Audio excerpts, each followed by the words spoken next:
anniversary panel. Alright, let's try it again. Persona!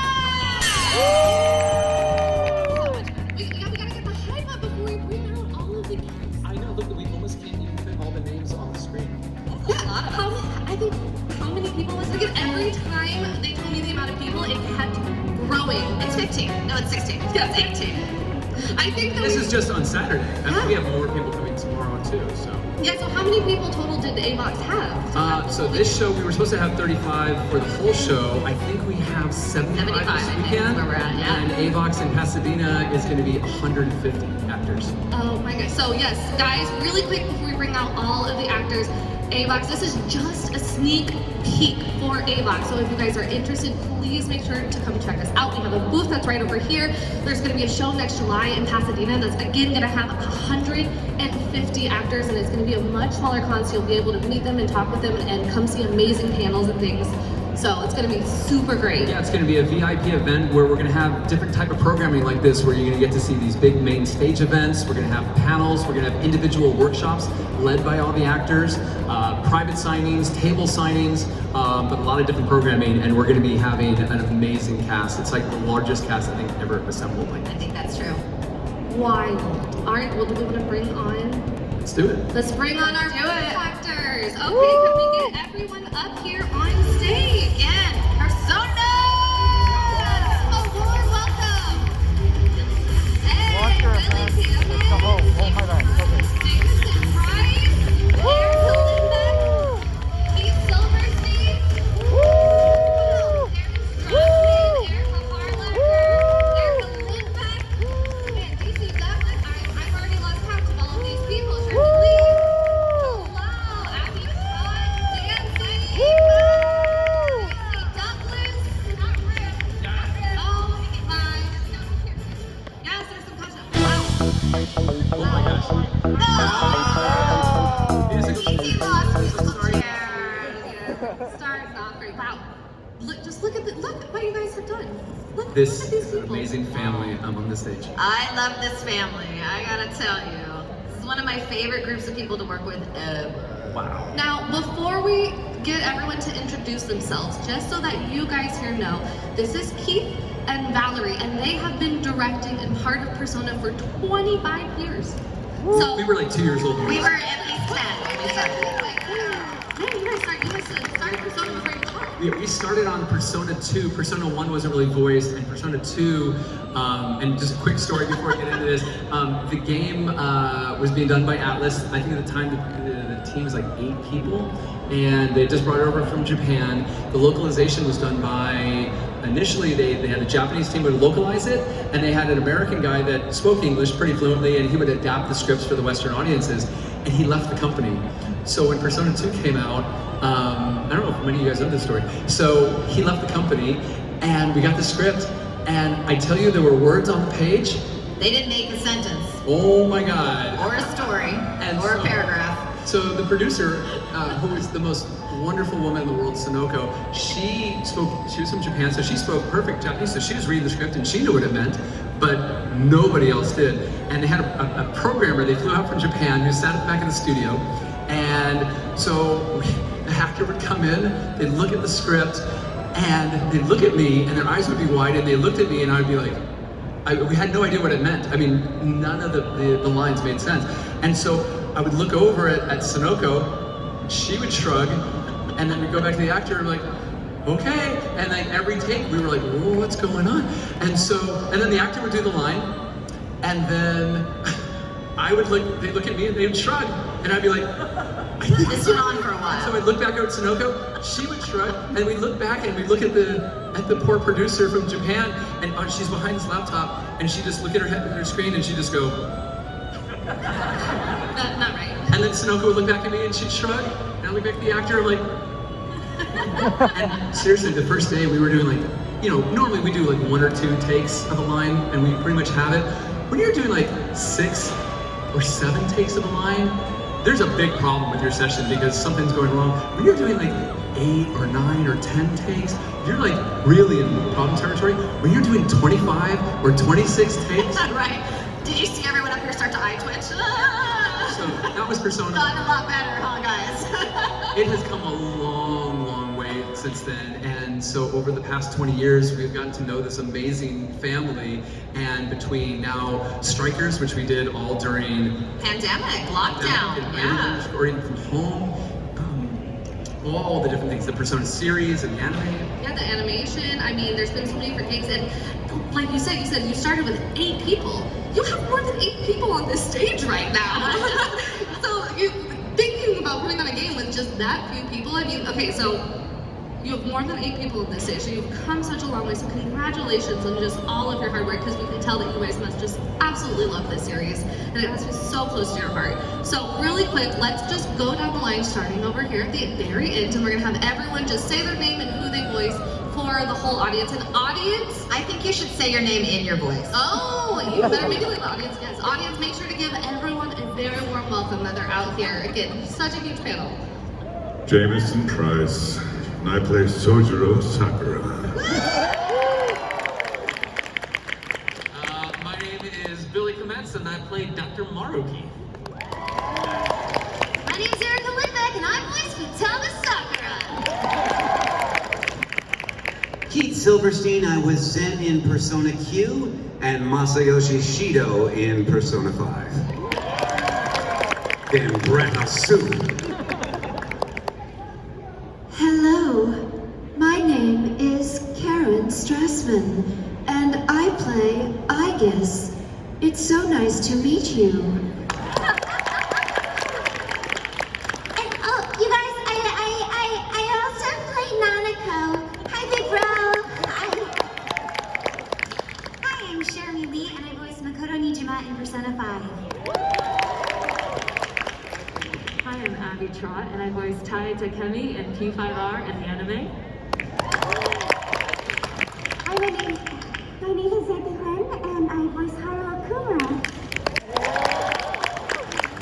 Hi, I'm Erica Harlicker, and I voice Anta Kamiki. And I'm Valerie Aram, and I'm Naoto. Let's investigate.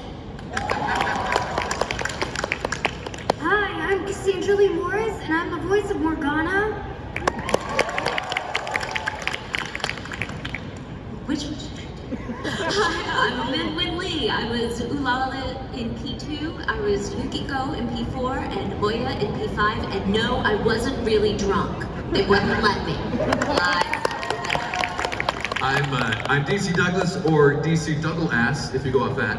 And I played the dancing instructor in Persona 4, Dancing All Night! And also volleyball coach of the year, Suguru Kamoshida! How do I follow that? I'm William Salyers, and I was Yoshida. Hi, I'm Megan Taylor Harvey, and I play Sophia, Humanity's Companion. Wow. I think that had to have been my favorite introduction of all time. I think we're out of time now. Yeah, I know. Okay, thanks, guys. Oh my goodness. All right, so I know that when we came on here, so we were behind there, and you were talking about all of the fun stories that you guys would have had. You've already started off great, but if you could pick just like one story that comes to mind when anyone asks you, what is it like to work with all these people, what would it be? I'm gonna let Val answer this one, so Valerie. throw her to the wolves on this one. It's absolutely jaw-dropping that I get paid to hang out with these people. Well, this is also the first time we've all got together since I just, quarantine, right? yeah, I just love these people so much. We end up just getting to spend so much time together and just developing such a beautiful personal, Jeremy's getting teary, I can't look at her, relationship with all of us. And it's just, I mean, I'm so excited to be here in person with everybody, because we've been doing this from everybody's closets, and with the Zoom is not intimate. We've got a nice Zoom delay on everything we say. But I just have to say that we have so much fun just getting in the booth and creating these characters and just finding these beautiful little things. Persona has such heart, and as I like to joke in the booth, the power of friendship. But that's really what it's become for us. It's like we've just become a really close family. And I think one thing that's interesting to point out is that a lot of the actors didn't know they were being cast on this project. So one of the things especially on P5, I would say P4 Right. and P5, and I think most of you guys could probably agree, or we'd love to hear your input on like what happened when you found out, not only that you were on the game, but what happened when you found out what the game was going to be responsible. Did anyone anticipate the frenzy that was P5 when you came into work in the booth? Like you had no idea this was going to be what it was. Yeah. Because a lot of times when we're working on projects, obviously you've heard about the audition process and people go out and audition and they send in reels or they go to their agency or they'll go in for the casting calls, that kind of thing. Almost everyone here we knew either from other projects or we had worked with them in some capacity and we knew what they were capable of. And so a lot of these people just got a phone call, right? Val's just like, I love that phone call. It's my favorite phone call in the whole wide world to me. Hey, guess what? You booked something. What? Did I audition for it? Not really. But you want to come play? No, absolutely. I mean, that's great. I mean, I didn't know that that's how, like, you built your whole family. And so, again, everyone loves voice acting in Persona. Like you say, it does have such heart. The whole game is about just kind of reflecting and looking back on yourself and all of these palaces and other people and coming to the truth. So how do you even start to direct something like that and to get all these tons of people to come out of their shell and really become one with this character? I think the beauty of Persona is the representation of people and the acceptance of people and the characters for who they are. And I think that people who are fans of Persona, we all have a character in Persona in the universe that resonates with us, right? And I've had people come to me and say, Naoto's the first time I've seen myself represented somewhere, and they've been in tears because they never felt like they connected to someone. So the beauty is when I get to work with all these individual people is we get to find the heart in them. We get to find what they do by working with each individual person. We find that character, we craft the beauty of Futaba and her awkwardness, right? And it was like, Erica can do this, I know she can do this. She can represent this without being a caricature and really ground it and make it a lovely, loving character. Okay. Which is amazing because if you meet lovely Erica, she is not like Futaba in that sense. Not at all. At least outwardly, she is class act. And it's, you know, it's I got to bring out Amanda's demure side-ish. She got to shut me up for a change. But it's so much fun because we get to go in and we get to craft these characters. And I think it's always done with such love. And I think that everyone resonates with it because you can find someone in that universe that you can identify with. And there are a few sensitive subjects that come up from time to time. And what's amazing about, I would really say, to pay a tremendous amount of props to the Sega Atlas team that localizes these games, is that sometimes there's something that culturally doesn't translate. And as I told you our story from Persona 2, there was a lot that didn't translate. But over the years, they've really started to understand that Western audiences and Japanese audiences have similar but also very different tastes. And I really like what Sega and Atlas, how they approach the characters, because something that may be insensitive to the United States will address it full on. And every once in a while something does slip through and you'll see things of it. And with this cast, that's what makes it so special, is the team is actively aware on that localization that, yeah, we're gonna depart from the Japanese for a little bit. We're gonna change this character. We're gonna make this real or grounded or respectful. And they've been very open. We've auditioned characters, specifically I remember auditioning for a trans character last year. And one of my beautiful trans actors wrote in and said, this is problematic, and here's why. And wrote us this beautiful, lovely, 10-paragraph letter addressing these concerns. And we sent it back to the producer and they were like, we're gonna change it. We're absolutely gonna change it. We're gonna fix this and make it so that it's non-offensive and make it so that it's inclusive and make it so that it's real and representative of real people, which I think is beautiful. We have a lot of fun in the booth, but the fact is Val is the one who really ties us all together. She's the one that keeps us all. You suck. Look, just hearing you guys talk about it makes me want to cry. No, Valerie is one of my favorite directors to work work with because she's been on both sides of the mic and she's fantastic at being like, okay, this is kind of like when someone steps on your toe and you're like, dude, what are you doing?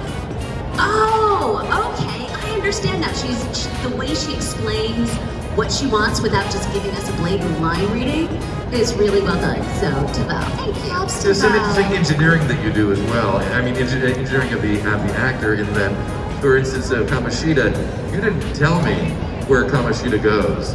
So the whole first half is so genuine and earnest until I get to that scene, and then I'm like, wait, did he? Oh, by the way, you're a nasty child molester. Sorry, did I not mention that? Yeah, you're telling. Okay, moving forward. I think it's interesting too because I see how the fans interact with the cast as well, and that's what's been really amazing too. Is because I think so many people start to associate their personality on screen with who they are as an actor, and I definitely see them treat that. And we've been out in public and at different events, and people start to walk up and they're like, "Oh, that's who you are." And sometimes it actually is a little bit. I mean, I think we all have to use a little of ourselves in what we do, but it's interesting to actually see it personified into everyone that's there. So it's really amazing. No, absolutely. And I mean, they always say, anytime I ever hear a voice actor panel, they're like, if you really want to hear the good stories, bring on our directors, bring on our sound designers, bring those people on because they're working with us so closely. And you two really do have all the stories. So is there one particular moment with any of the people here, so we'll let them chime in, that you were in the booth directing and you were like, here's this funny story that you can share with us? Or after 25 years, we're asking you to really think about it. Choose one. Choose one. So you can choose a couple, one or two. Actually, I have an interesting one. So what happened was that Valerie and I, so we've been directing together at PCB for 25 years, and we have a few different studios. So sometimes I'll be on one stage and then she'll be on the other. And we were in mid-stage. We just finished up Persona 4, and they decided to come back and do Persona Golden. Right? That was when Golden, right? On 4 Golden? Yes, it should be. And so that's when Valerie started to take over the series and has been directing all the Persona games, and then obviously onto Persona 5, and then Val did that. And when we were looking for actors for some of the different characters, it was interesting is we also teach a class it's called Are You Game, and it's sort of teaching actors how to do technical acting, all the things we have to do for battle chatter and screaming and echo repeat and vocab and facial capture, all these crazy things we do in video games. And we were doing a class on battle chatter, right? And because I've done a lot of the Call of Duty video games, we want to protect actors and teach them how to scream properly and doing all this different screaming. And at the back of our class on the right side I can still see where you were sitting. was Xanthi. And Xanthi, I don't think said more than 2 words, 3 words there, and The whole class, she was like the girl in Pitch Perfect, right? The one who's like, we were like, wait, what? Until. And so we have all these different classes, and it's like 6 different classes. And so I think the 5th class, right, was probably our Battle chatter class. And Val and I, because you see the different students and you see different actors as they start to demonstrate what they do. And Xanthi, I think we even had a conversation like, wow, I want to see what Xanthi's going to do because she's been so quiet and there. She's so sweet and timid and docile in our class, and then we put her in the booth for battle chatter. RPG! She was We were like, It what? was, and it was right after that. That was a moment I knew that Xanthi was going to I was get like, cast in she Persona. got it. She could do this. So Xanthi, you play Haru. So how close are you to Haru? I feel like I'm very much like her, but I feel like very like I mean I think I like to be polite and like I'm super awkward. This is She's having a Haru moment right now. Hang on. The thing is, I would say that she's much more dainty and refined than I am, but You're Haru minus the ballet. Haru minus the. Okay, so they're obviously the series has been around for so long, so the fans love Persona 5 and Persona 4 and all of the different series they follow it. And so we've been asking some people what they kind of wanted to know. And so one thing that we're gonna just go down the line really quick is that everyone has been asking in Persona, even the palaces, So what would your guys' palace look like? So my palace would have a lot of receipts for gotcha games, like empty Starbucks cups. So I'm throwing you on the spot all the other end again. But what would be in your palace? In my palace, there would be good food, curry, yeah. Good food, nice music, comfortable chairs. Yeah, I want to hang out in your palace. My palace would just be a white room with just tons of puppies. Tons of puppies everywhere. That would be my happy place. That's my thing. You stole her palace, Billy. Not cool. First, I called it puppies. My palace would be shaped like a big Diet Coke can. And it would have, I eat a lot of eggs, so a lot of eggs. And a cheese board. And then a big fat cheese board made by Julia. Goodbye. Yes. And I'm not sure those go together, eggs and diet. I would be afraid to go to your palace. That scares me. Eggs, it's just eggs and a room filled with eggs and cheese. I would indulge my nerdy side, and my palace would be like a beautiful room with a big table so I could invite everybody over, and I'd have every Magic the Gathering card that exists, and we could all just hang out and we could just have a weekend of just playing anytime. I want to be in Keith's palace. My palace would be this huge building with this gorgeous dome and an immense swimming pool. Oh, yes. Oh no! Oh god, that's overwhelming. Mine would probably be shaped. It would be in the shape of a star because I love stars, and there would be cats everywhere. A lot of adorable things, and a lot of clothes and movies playing on all sides of the walls. You guys have some great palaces. I was also gonna say cats. Okay, cool. My palace would be made of black onyx, and it would have a coffee fountain, and a pile of cupcakes, and all the Larvatars. My favorite Pokemon. Naked Bakes cupcakes? Yes, they would be Naked Bakes cupcakes, clearly. Just check. Clearly. Let's just clarify that. I still think about that cupcake you gave me during Persona. It was like the salted caramel one. Yeah. Oh my god. Our daughter owns a cupcake company, so last year when everyone was locked down, we were locked down with the pastry chef, which was, Oh goodness.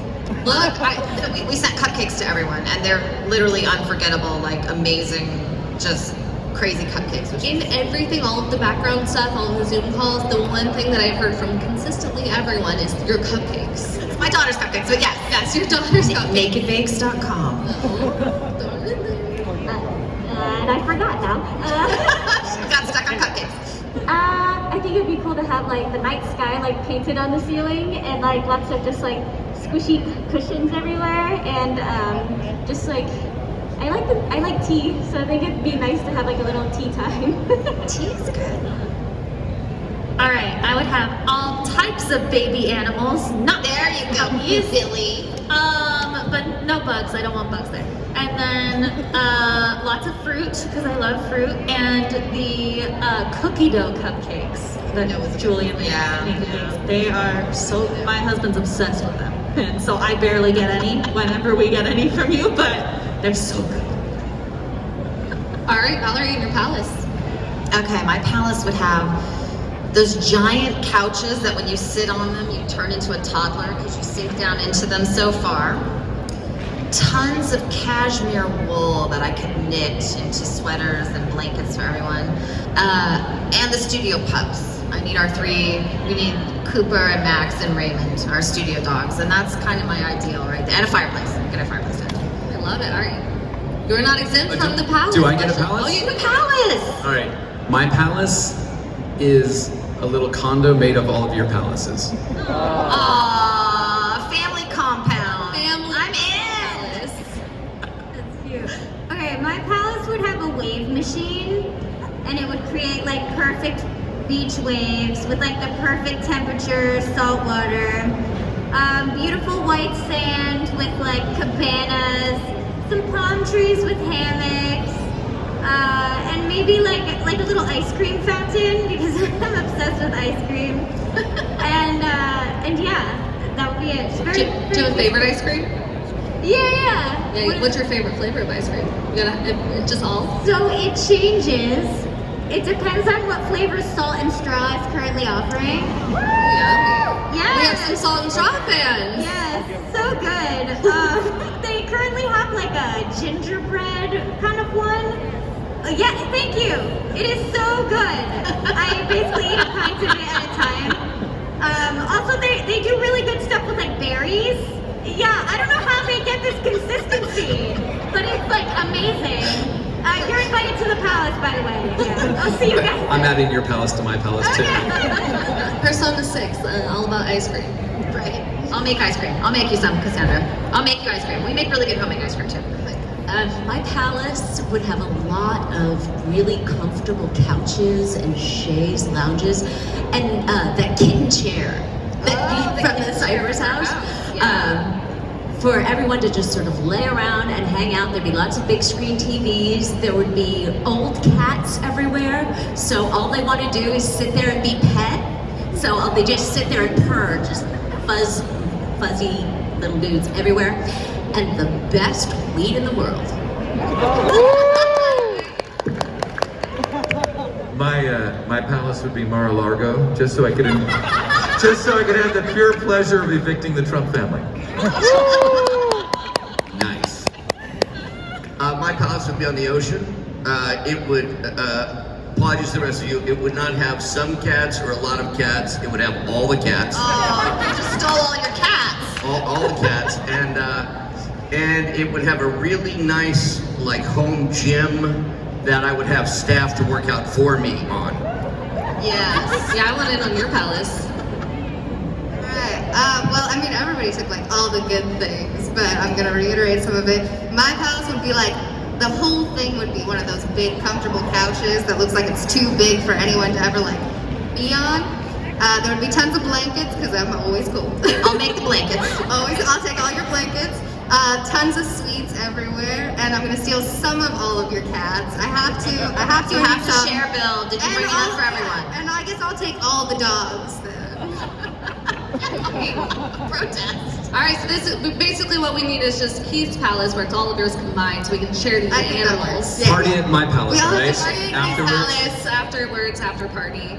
Okay, man, that's just crazy. So it's just so interesting. So I know that you started telling us just a little bit how you started with eight people and it's expanded, but what is something that has kind of stayed consistent throughout all of your guys' years working on Persona? I have to say the fan love. I mean, you guys, we appreciate you so much. I can't even tell you. This was, yeah. Without fans, we're just morons in a padded room making funny noises, so thank you. And knitting sweaters and eating cupcakes. It's really sad. You guys have really embraced, we kind of feel like it was the little project that could, right? Because Persona 2 was not where we have ended up. But it's just been so lovely to have the fans embrace this series and really help push it to where it is now.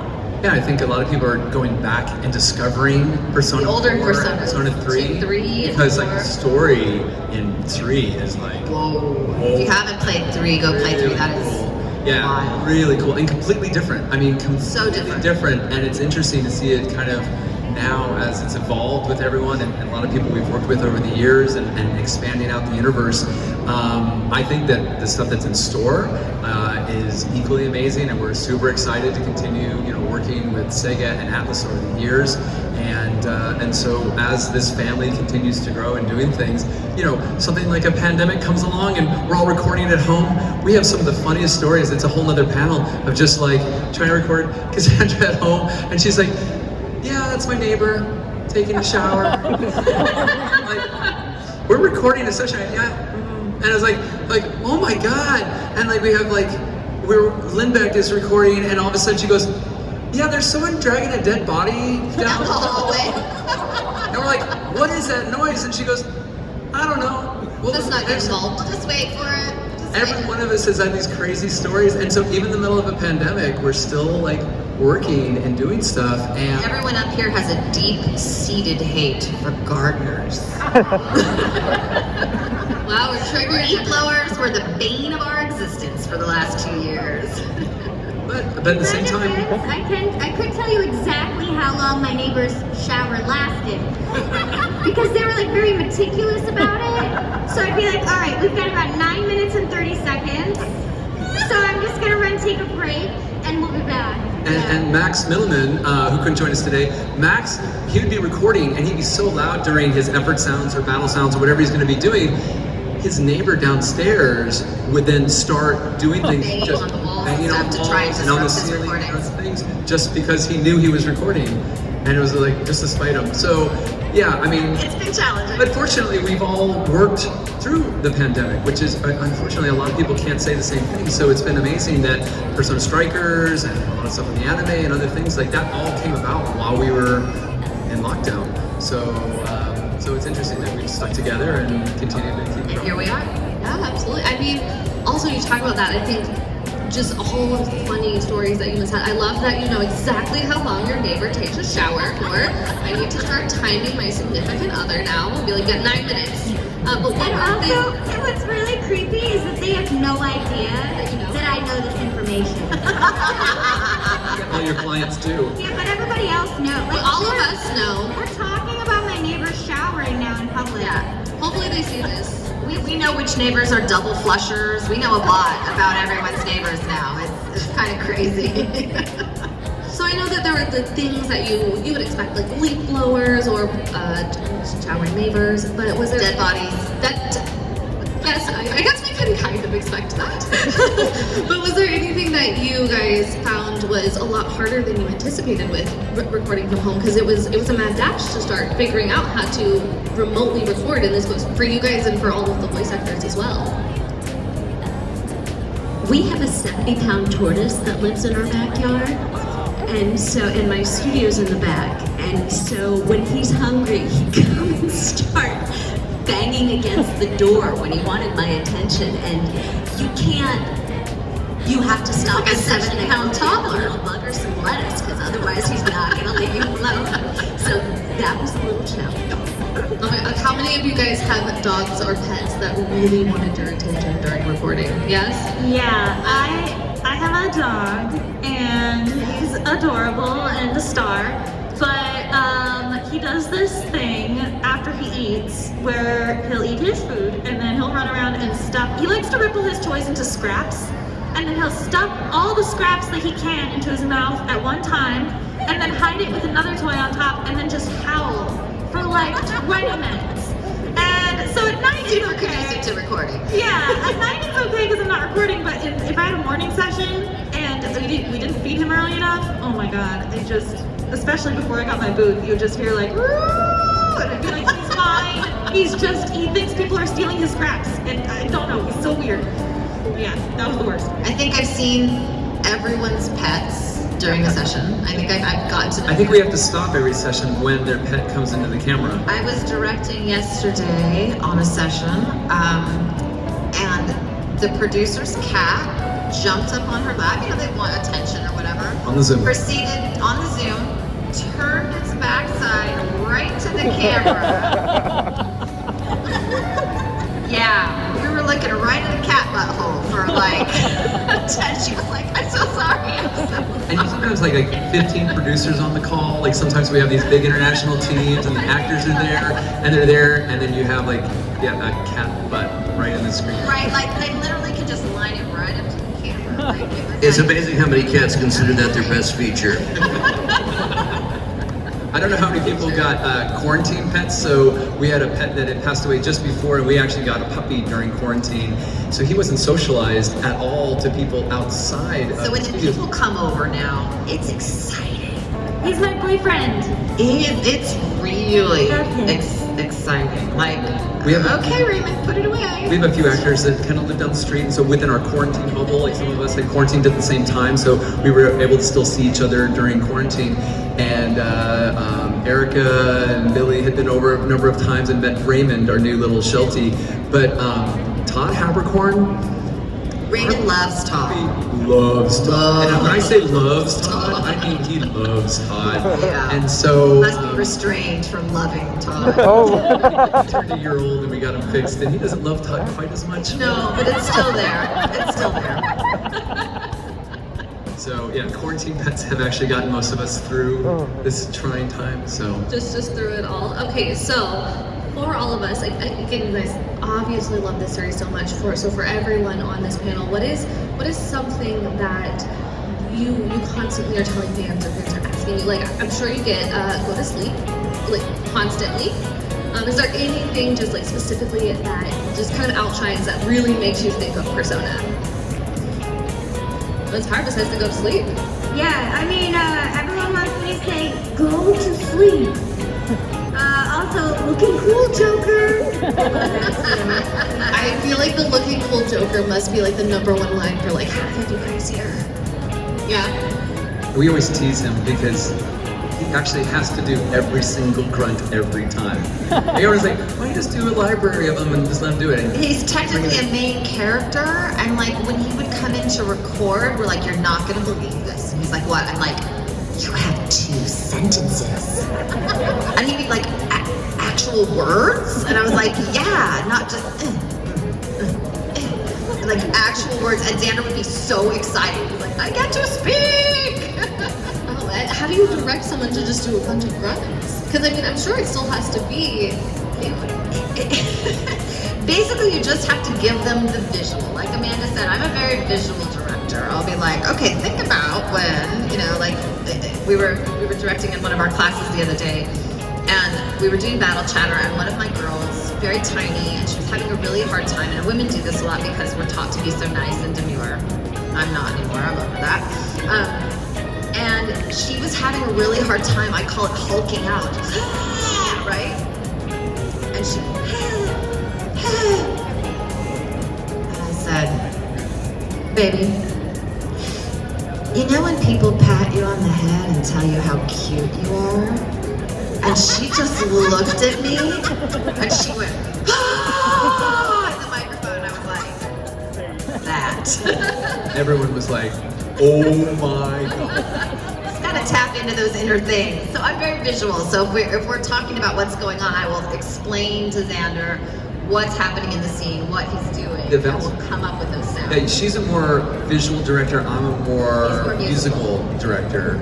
Yeah, like the way I direct, I'm like, flatten it out, let's tighten it up here, let's kind of ramp this part up here, let's add a little bit more energy here, let's bring this down, and that's from my music background. Yeah, and I'm more emotional and visual, and like someone just insulted your kid, and you're like, right? You know, so that's what I sort of try to get into your inner emotions about it and make you. You know, Val, something else that you do that really impresses me is the way you translate what the client wants to something that that's actable.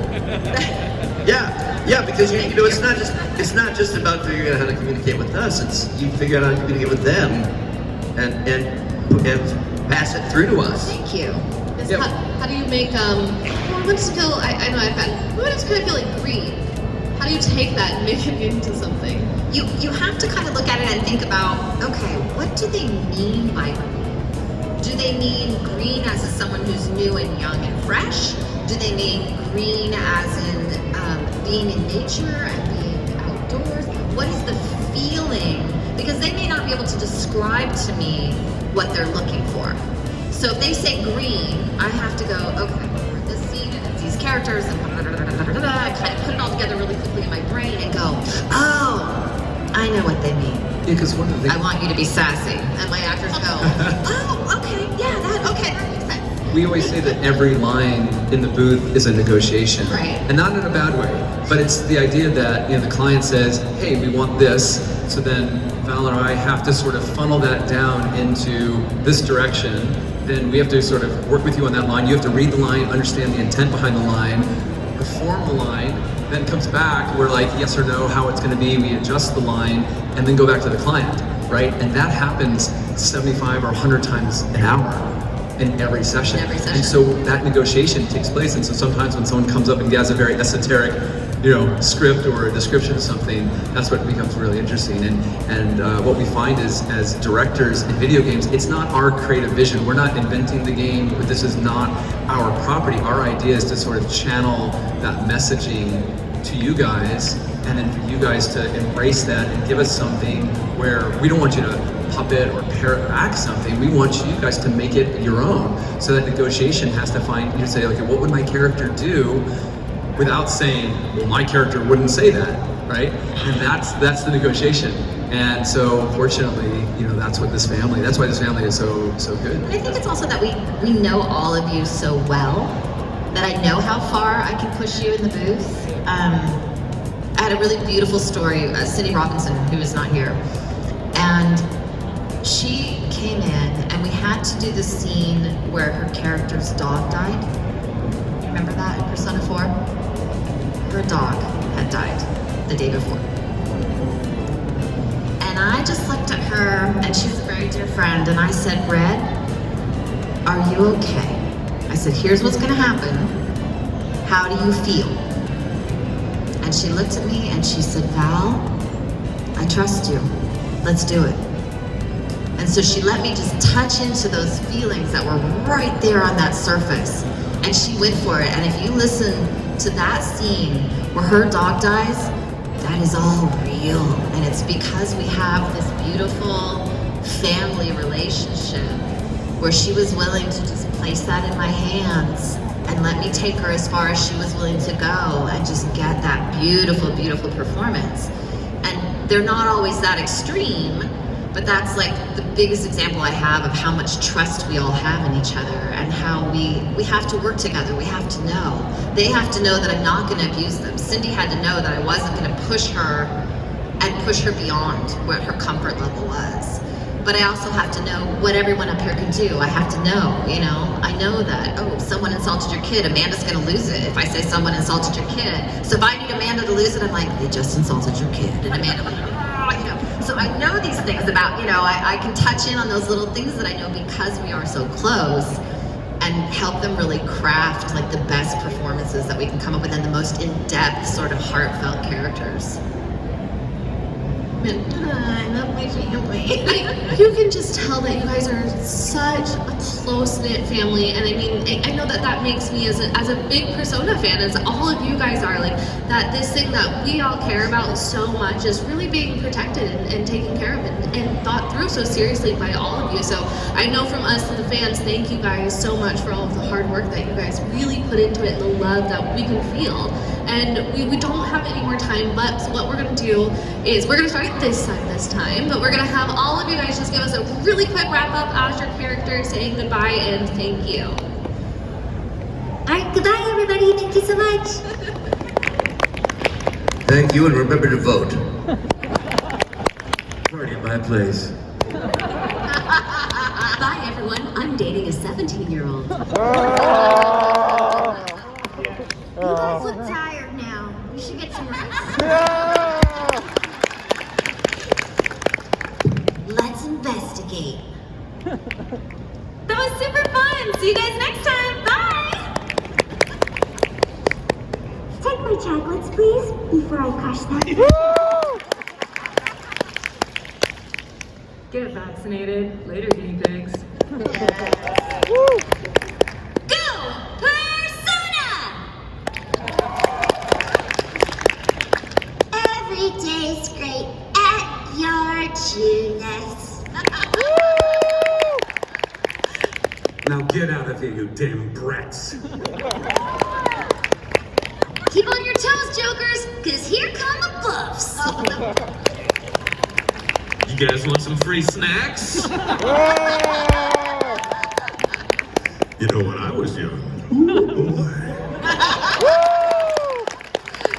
Thank you guys all so much for coming to this Persona 25th anniversary. Thank you, AVOX, for really being able to put this on. If you guys enjoyed this panel, this is just a taste of all of the stuff that AVOX is going to bring to you. We have the convention in Pasadena in July.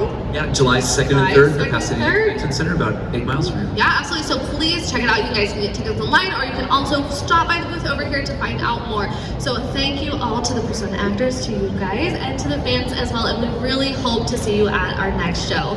Thanks, guys.